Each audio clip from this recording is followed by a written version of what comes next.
Your ego decides how far you go, and healthy egos struggle in corporations. So I wrote this article today. If you want to follow me on LinkedIn, I publish every day an article. And if you have a healthy ego, you are going to struggle in organization, in large corporations. And I made a video yesterday, so watch that, why that happens. And your ego really decides how far you go, because the further up you go, the uglier it gets over there. That's just statistically speaking, it's true. And we cannot fight it, because you need high self-esteem, high ego, and high self-worth for you to keep marching. And the difference between high ego and healthy ego is that people with high ego, inflated ego, they look after themselves. They always do things that benefits them.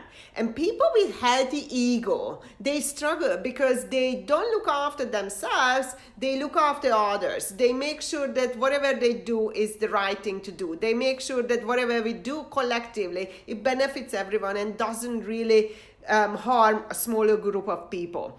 And when you go up there, that intention that let's help others, it starts to disappear. We know the statistics why, but this is just how it is. And therefore these guys, because they want to make a difference and then they achieve the certain level of positions, they realize that, you know what, I can't make a change. I can't do whatever I set out to do. And then what they do, they leave. This is when you see high-flying corporate gurus with six-figure salary, they become yoga teachers or they go and teach in schools.